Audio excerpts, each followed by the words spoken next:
அனைவருக்கும் வணக்கம். இன்னைக்கு வீடியோவில் என்ன பார்க்க போகிறோம் அப்படின்னா தனுசு ராசி. தனுசு ராசிக்காரர்களுக்கு இனி வரக்கூடிய நாட்களில் என்ன மாதிரியான பலன்கள்லாம் சொல்லப்பட்டிருக்கு அப்படிங்கிறத பார்த்து தெரிஞ்சுக்கலாம். பொதுவாகவே இந்த ராசிக்காரர்களுக்கு இனி வரக்கூடிய காலகட்டம் ரொம்ப சிறப்பான காலகட்டமாக இருக்குது அப்படின்னு தான் சொல்லியிருக்காங்க. நீங்கள் எந்த ஒரு முயற்சி எடுத்தாலும் சற்று கவனமாக இருந்தால் மட்டும் போதுமானது. கண்டிப்பாக உங்களுடைய ராசிக்கு நல்ல பலன்களை காணக்கூடிய காலகட்டம் இது அப்படின்னு சொல்லலாம். குறிப்பாக இந்த தனுசு ராசிக்காரர்களுக்கு இனிமே என்ன மாதிரியான பலன்கள்லாம் சொல்லப்படுது அப்படின்னு கேட்கும்போது, சூரிய பகவான் உங்களுடைய ராசிக்கு 5ஆம் இடத்துல இருக்காரு. நினைத்த காரியம் நடக்கலையே அப்படின்னு கவலைப்படாதீங்க. தகுந்த நேரம் வரும்போது எல்லாமே தானாகவே நடக்கும். இப்போ இந்த வருடம் புது வருடமாக பிறந்திருக்கிறதுனால இனி வரக்கூடிய காலகட்டம் எல்லாமே சிறப்பாக இருக்கும்.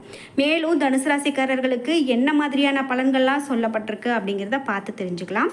இந்த வீடியோ பார்த்துட்டு இருக்கக்கூடிய நீங்கள் 12 ராசியில் என்ன ராசிக்காரங்க என்பதை மறக்காமல் கீழே கமெண்ட் பாக்ஸில் பதிவிட்டுருங்க.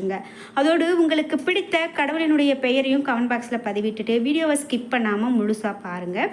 நீங்கள் இன்னும் நம்மளுடைய சேனலை சப்ஸ்கிரைப் பண்ணாமல் இருந்தால் சப்ஸ்கிரைப் பண்ணிக்கோங்க. கூடவே இருக்க பெல் ஐகானை மறக்காமல் கிளிக் பண்ணிடுங்க. வாங்க வீடியோக்குள்ளே போகலாம். வரவுக்கு ஏற்ற செலவு வரக்கூடிய காலகட்டமாக தனுசு ராசிக்காரர்களுக்கு இனி வரக்கூடிய காலகட்டம் இருக்குங்க. ஆடம்பரமான செலவுகளை குறைத்துக் கொள்வது உங்களுக்கு நல்லது.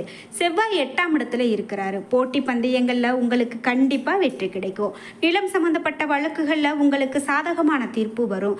வியாபாரத்திற்கு இருந்த இடையூறுகள் தானாகவே விலகி ஓடும் அப்படின்னு சொல்லலாம். மாணவர்கள் படிப்பில் மிகுந்த அக்கறை காட்டுவாங்க. அரசு ஊழியர்கள் சிரத்தையோடு வேலை பார்ப்பாங்க அப்படின்னு சொல்லலாம். ஏழை எளியவர்களுக்கு உதவி செய்யக்கூடிய காலகட்டமாக இந்த காலகட்டம் உங்களுக்கு இருக்குங்க. தடைப்பட்டு போன திருமணம் கூட இடையூறுகளை கடந்து சிறப்பாக நடக்கும்.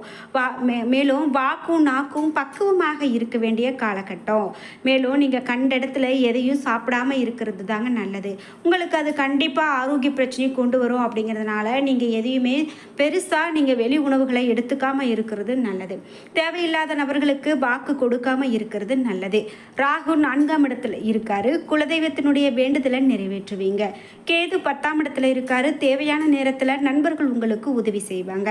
மாணவர்கள் அப்படின்னு பார்க்கும்போது படிப்புல மிகுந்த அக்கறை காட்டுவாங்க. அரசு ஊழியர்கள் சிரத்தையோடு வேலை பார்க்கக்கூடியதாகவும் தனியார் துறை ஊழியர்களுக்கு வருமானம் பெருகக்கூடியதாகவும் இனி வரக்கூடிய காலகட்டம் உங்களுக்கு இருக்குங்க.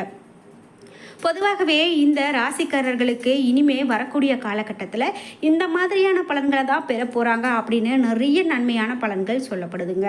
குறிப்பிட்டு உங்களுடைய ராசிக்கு இனி வரக்கூடிய காலகட்டத்தில் எந்த விஷயத்துலலாம் எச்சரிக்கையோடு இருக்கணும், எந்த விஷயத்தில் நீங்கள் கவனத்தோடு நடந்துக்கணும் அப்படின்னு பார்த்து தெரிஞ்சுக்கிறது முக்கியம். குறிப்பிட்டு உங்களுடைய ராசியில் இனி வரக்கூடிய காலகட்டம் நல்லா இருக்கிறதால நீங்கள் குலதெய்வ வழிபாடெல்லாம் அதிகமாக மேற்கொள்ளுங்க. அது மிகவும் நல்லதுங்க. இதோடு அரசியல்வாதிகள் அப்படின்னு பார்த்தீங்கன்னா தங்களுடைய சார்துணர்ந்து கட்சிகளுடைய தொண்டர்களோட மற்ற நெருங்கியவர்களுக்கும் மிகப்பெரிய உதவிகள் செய்து பாராட்ட பெறுவாங்க. சமுதாயத்தில் அந்தஸ்து உண்டாகும்.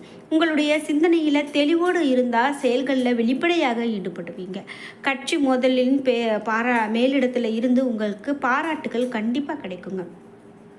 இந்த ராசியை சார்ந்தவங்க நீங்கள் கலைத்துறையினராக இருக்கீங்க அப்படின்னா நல்ல முன்னேற்றங்களை காணக்கூடிய காலகட்டம். புதிய ஒப்பந்தங்களை நல்ல முறையில் முடித்து கொடுப்பீங்க. சக கலைஞர்களுடைய உதவியையும் பாராட்டையும் பெற வாய்ப்பு இருக்குது. பெண்மணிகள் கடமை உணர்வோடு விளங்கி குடும்பத்தை பொறுப்போடு நடத்தி செல்வாங்க அப்படின்னும் திருமணம் போன்ற சுபகாரியங்கள் நடக்கிறதுல இருந்த தடைகள் கூட விலகும். கணவரிடம் ஒற்றுமை அதிகரிக்கும். இருந்தாலும் குடும்பத்தில் சிறு சிறு பிரச்சனைகள் தோன்றி மன அமைதியை குறைக்கும் அப்படின்னு சொல்லலாங்க. மாணவ மணிகளுக்கு கல்வியில் ஆர்வம் கூடும். எதிர்பார்த்த மதிப்பெண்கள் கிடைக்கும். விளையாட்டுகளில் ஆர்வத்துடன் ஈடுபட்டு சாதனைகளை படைக்கக்கூடிய காலகட்டம். பெற்றோர்களாலும் ஆசிரியர்களாலும் உற்சாகம் உங்களுக்கு கிடைக்கக்கூடிய காலகட்டம் அப்படின்னு சொல்லலாம். மூல நட்சத்திரக்காரர்களுக்கு இனி வரக்கூடிய இந்த வருஷத்தில் உடன் பணி செய்கிறவங்க மேல் அதிகாரிகள் ஆகியோரிடமிருந்து மிகுந்த நல்ல பெயர் ஏற்படும். சம்பள உயர்வு கண்டிப்பாக கிடைக்கும். சிலருக்கு பதவி உயர்வு கிடைக்கும். சக ஊழியர்கள் உதவிகரமாக இருப்பாங்க. சரி, இதே ராசியில் பூராடம் நட்சத்திரக்காரர்களுக்கு பலன் எப்படி இருக்கும் அப்படின்னு கேட்டிங்கன்னா, வரக்கூடிய ஆண்டு வேலை இல்லாமல் தவித்தவங்களுக்கு தகுந்த சம்பளத்தோடு சிறந்த வேலை கிடைக்கும். தொழில் செய்கிறவங்களுக்கு கடந்த காலத்தை விட வளர்ச்சி விகிதம் அதிகரிக்கும். லாபம் கூடும். உத்திராடம் 1ஆம் பாதம் நட்சத்திரக்காரர்களுக்கு இனி இந்த வருடம் புதிய தொழிலால் அனுகூலம் ஏற்படும். எதிரிகளால் இருந்து வந்த தொந்தரவுகள் நீங்கும். நீங்கள் தொழிலில் அதிக அக்கறை காட்ட வேண்டியிருக்கும். பரிகாரம் அப்படின்னு பார்த்தீங்கன்னா, வியாழந்தோறும் அருகில் இருக்கக்கூடிய சிவன் கோவிலுக்கு சென்று ஸ்ரீ குரு பகவானை வணங்கி வர்றது உங்களுக்கு ரொம்பவே நல்லதுங்க. தினமும் முன்னோர்களை வணங்குவது நல்லது. தினசரி காலை சிவபுராணம் படிக்கிறது ரொம்ப நல்லது. வியாழக்கிழமை தோறும் விநாயகருக்கு அருகம்புல்லை அனுப்பித்து வழிபட்டு வர உங்களுடைய பொருளாதார நிலை படிப்படியாக முன்னேற்றம் அடையும். கிழக்கு வடக்கு ஆகிய திசைகள் உங்களுக்கு நன்மையை கொடுக்கும். செவ்வாய் குரு ஆகிய ஹோரைகள் உங்களுக்கு மிக பெரும் நன்மையை கொடுக்கக்கூடியதாக இருக்குது அப்படின்னு சொன்னால் அது மிகையாகாதுங்க. தைரிய வீரிய ஸ்தானத்தில் சனி, சுகஸ்தானத்தில் ராகு, சுக்கிரன் புதன், பஞ்சமஸ்தானத்தில் சூரியன், ரண ருண ரோகஸ்தானத்தில் குரு, அஷ்டமஸ்தானத்தில் செவ்வாய், தொழில் ஸ்தானத்தில் கேது, லாபஸ்தானத்தில் சந்திரன் என வலம் வர்றாங்க அப்படின்னு சொல்லலாங்க. உங்களுக்கு பலன் அப்படின்னு பார்த்தீங்கன்னா, இந்த வருடத்தில் நிறைய நல்ல பலன்கள் இருக்குதுங்க. அன்பையும் பண்பையும் உணர்வோடும் உயிரோடும் இணைந்து செயல்படக்கூடிய இந்த தனுசு ராசிக்காரர்களுக்கு இந்த வருடம் நல்ல அனுகூலமான பலன்கள் இருக்கும். உங்களுடைய பேச்சு வேதம் கற்ற மகான்களுக்கு இணையானதாக இருக்க போகுது. கண்களில் வசீகரமான தன்மை நிறைந்து காணப்படும். பொருளாதார மேன்மையும் புகழும் நிறைவாக உங்களுக்கு கிடைக்கும். புத்திரர்கள் தவறான பழக்க வழக்கங்கள் உங்களுடைய நண்பர்களோடு சேர்ந்து சிரமப்படக்கூடிய வாய்ப்புகள் இருக்கிறதால நீங்கள் கண்டிப்பாக விழிப்போடு செயல்படுவது ரொம்ப நல்லது. அடுத்தடுத்து உங்களுக்கு கெடுதல் செய்து வந்தவங்க குருவால் உங்களுடைய வழியில் குறுக்கிடாமல் ஒதுங்கி விடுவாங்க. கணவன் மனைவி குடும்ப ஒற்றுமையில் சிலருடைய குறுக்கீடுகளால் மனக்கசப்புகள் தோன்றி பிறகு படிப்படியாக நிலைமை சீராகும் அப்படின்னு சொல்லலாம்.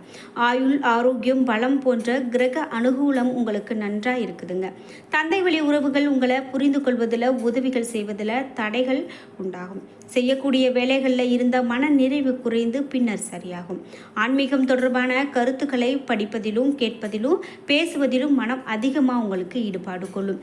அரசு துறையினுடைய அனுகூலம் தொடர்ந்து செய்யக்கூடிய முயற்சிகளால் மட்டுமே கிடைக்குங்க. பொதுவாக இந்த வருடம் உங்களுக்கு பல்வேறு அனுபவ பாடங்களை சொல்லித்தரக்கூடியதாக இருக்கும் அப்படின்னு சொல்லலாம். உத்தியோகஸ்தர்களுக்கு அப்படின்னு பார்த்தீங்கன்னா, வருமான வரித்துறை, சுங்க இலாக்கா, தணிக்கைத்துறை ஆகியவற்றில் உயர் பதவி வகிப்பவர்களுக்கு தன்னுடைய துறை சார்ந்த ஊழியர்கள் ஒத்துழைப்பு குறைவில்லாமல் கிடைக்கும் அப்படின்னு சொல்லலாங்க. அதிகாரிகள் நெருங்குதல் ஆகியவற்றிற்கு ஆளாகி புதிய அனுபவ பாடங்களை பெறுவீங்க. அரசு மற்றும் தனியார் வங்கிகளில் உயர் பதவி வகிக்கிறவங்க தங்களுக்கு கீழ் பணிபுரியக்கூடிய ஊழியர்களின் தன்னிச்சையான செயல்களால் மன வருத்தம் அடைவாங்க. தகுதியில்லாத நபர்களுக்கு நிதி உதவி செய்து அதன் பாதக நிலைகளை உங்களுடைய தலையில சுமத்துவாங்க. கவனத்தோடு செயல்பட்டால் சிரமங்களை தவிர்க்கலாம். அரசினுடைய வளர்ச்சி திட்டங்களை தலைமை ஏற்று செயல்படுத்தக்கூடிய அதிகாரிகள் திட்டம் நிறைவேறும். பொருளாதாரம் உயர்வு பெறும். வீடு மனை வாகனங்கள் வகையில் அனுகூல பலன் உண்டு. தகுந்த கவனம் செலுத்தினால் நல்ல நிலை உண்டாகும். தொழிலதிபர்களை பொறுத்த வரைக்கும் இனி வரக்கூடிய காலகட்டத்தில் பலன் எப்படி இருக்கும் அப்படின்னு பார்த்தீங்கன்னா, கல்லூரி நடத்துபவர்கள், கணிதம் தொடர்பான கல்வி பயில்பவர்களுக்கு, நிறுவனங்கள் நடத்துபவர்கள் தங்களுடைய தொழிலில் சிறிது சுணக்கமான நிலையவே அடைவாங்க. நவரத்தின கற்கள் பதித்த நகைகளை தயாரிப்பது, விற்பனை செய்வது தொழிலதிபர்கள் நன்மை பெறுவாங்க அப்படின்னும், நோட்டு புத்தகங்கள் வாழ்த்து அட்டைகள் போன்றவற்றை உற்பத்தி செய்யக்கூடிய தொழிலதிபர்கள், சிற்பங்களை வடித்து வெளிநாடுகளுக்கு ஏற்றுமதி செய்யக்கூடியவங்க புதிய ஒப்பந்தங்களை பெற்று முன்னேறுவாங்க.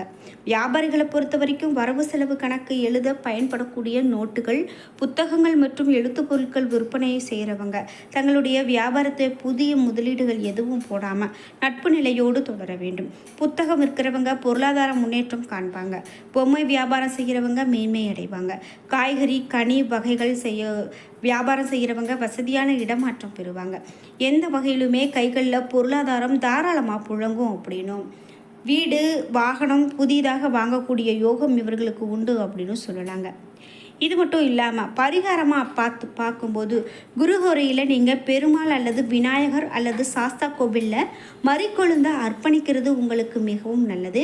ஓம் கம் கணபதியே நமக என்ற மந்திரத்தை நீங்கள் சொல்லும்போது நிச்சயமாக உங்கள் வாழ்க்கையில் இன்னும் நல்ல ஒரு பலன் கிடைக்கும் அப்படின்னு சொல்லலாங்க. என்ன நண்பர்களே, இன்றைக்கி வீடியோவில் நாம் தனுசு ராசிக்காரர்களுக்கு இனி இந்த தமிழ் புத்தாண்டுக்கு பிறகு பலன்கள் எப்படி அமையும் அப்படின்னு பார்த்து தெரிஞ்சுக்கிட்டோம். இந்த வீடியோ கண்டிப்பாக உங்களுக்கு பயனுள்ளதாக இருந்திருக்கும். வீடியோ உங்களுக்கு பிடிச்சிருந்தால் லைக் பண்ணுங்கள், ஷேர் பண்ணுங்கள், கமெண்ட் பண்ணுங்கள். நீங்கள் இன்னும் உற்சாகம் டிவி சேனலை சப்ஸ்கிரைப் பண்ணாமல் இருந்தால் சப்ஸ்கிரைப் பண்ணிக்கோங்க. கூடவே இருக்க பெல் ஐக்கானை மறக்காமல் கிளிக் பண்ணிடுங்க. அப்போ தான் நாங்கள் போடுற இது போன்ற பயனுள்ள வீடியோக்கள் உடனுக்குடன் உங்களுக்கு நோட்டிஃபிகேஷனாக வந்து சேரும். நன்றி வியூவர்ஸ்.